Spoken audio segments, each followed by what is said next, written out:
ये फीचर इतना पावरफुल है कि एक बार सीख लिया तो बार बार माउस से सेल्स को सिलेक्ट करना भूल जाओगे। ये इस वीडियो का पार्ट 1 होने वाला है, जिसमें मैं आपको गो टू स्पेशल के बेसिक्स और इन सब ऑप्शंस को यूज करना सिखाऊंगा। देखिए यहाँ पर मेरे पास एक डेटा सेट है और यहाँ पर मुझसे कोई क्वेश्चन करता है कि आपके पास ये जो डेटा सेट है इसमें अलग अलग जगह पर कमेंट टाइप किया हुआ है और आपने उनको सेलेक्ट करके हाईलाइट करना है। तो इसके लिए मैं कंट्रोल जी प्रेस करूंगा, स्पेशल में जाऊंगा, कमेंट्स पे क्लिक करके ओके करूंगा और इसको मैं यहाँ पे हाईलाइट कर दूंगा। अब हम देखते हैं कि गो टू स्पेशल में ये दूसरा फीचर किस काम का है। देखिए यहाँ पर मेरे पास स्टूडेंट्स का कंप्लीट डेटा है और अगर अब मैं गो टू स्पेशल में जाता हूँ, यहाँ पे कॉन्स्टेंट्स पे क्लिक करता हूँ तो यहाँ पर मेरे पास फर्दर 4 ऑप्शंस आ जाते हैं। अगर मैं सिर्फ नंबर्स को सिलेक्ट करता हूँ तो एक्सेल आपके डेटा में सिर्फ नंबर्स को सिलेक्ट कर लेता है और अगर मैं इन सब को अनचेक करके सिर्फ टेक्स्ट को सिलेक्ट करके ओके करूंगा तो एक्सेल आपके डेटा में सिर्फ टेक्स्ट को सिलेक्ट कर लेगा। और अगर मैं इसमें सिर्फ लॉजिकल्स को टिक करके ओके करता हूँ तो एक्सेल आपके डेटा में सिर्फ लॉजिकल्स को सिलेक्ट कर लेगा। ये ट्रू फॉल्स वाला जो डेटा होता है इसको हम लॉजिकल डेटा कहते हैं। और अगर मैं इन सब को हटा के सिर्फ एरर्स पे क्लिक करके ओके करता हूं तो एक्सेल जो है इनमें सिर्फ एरर्स को सेलेक्ट करेगा। देखिए यहाँ पर मैंने एरर्स के लिए कोई फॉर्मूला टाइप नहीं किया हुआ और ये मैंने जस्ट इसे टाइप किया हुआ है। अगर आपके पास कुछ ऐसा डेटा है जिसमें आपने कुछ टाइप किया हुआ है, इसके लिए आप इस कांस्टेंट वाले फीचर को यूज कर सकते हैं। लेकिन अगर आपने अपने डेटा में फॉर्मूलाज का यूज किया हुआ है तो इसके लिए एक्सेल ने ये वाला फीचर दिया हुआ है। इसमें मैं अगर नंबर्स पे क्लिक करके ओके करता हूँ तो यहाँ पर एक्सेल उन सेल्स को सेलेक्ट कर लेगा जिन पर फॉर्मूला लगा हुआ था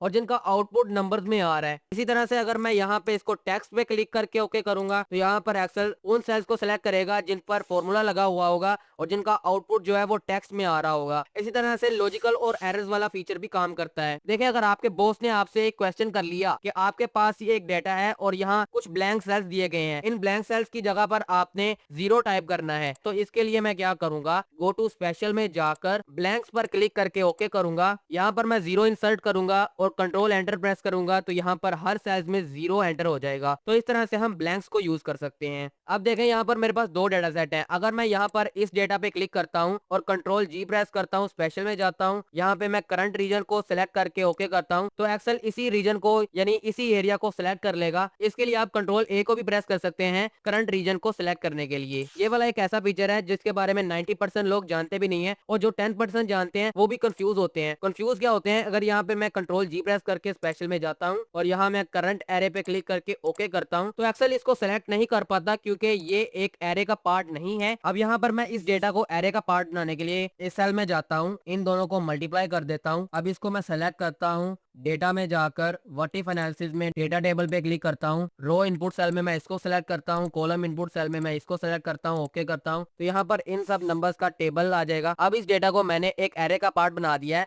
अब यहाँ पर अगर मैं कंट्रोल जी प्रेस करके स्पेशल में जाता हूँ और करंट एरे पे क्लिक करता हूँ, ओके करता हूँ तो इस तरह से एक्सेल इस एरे को सिलेक्ट कर पाएगा। देखिए अगर आपके पास कुछ ऐसा डेटा है जिसमें आपने डेटा के साथ साथ कुछ ऑब्जेक्ट्स को भी एंटर किया हुआ है और अगर आप अपने डेटा में इन सब ऑब्जेक्ट्स को रिमूव करना चाहते हैं तो इसके लिए आप गो टू स्पेशल में इस वाले ऑप्शन को सिलेक्ट करके ओके करेंगे तो एक्सेल इस शीट में सभी ऑब्जेक्ट्स को सिलेक्ट कर लेगा। अब आप सिंपली डिलीट की प्रेस कर सकते हैं इन सब ऑब्जेक्ट्स को रिमूव करने के लिए।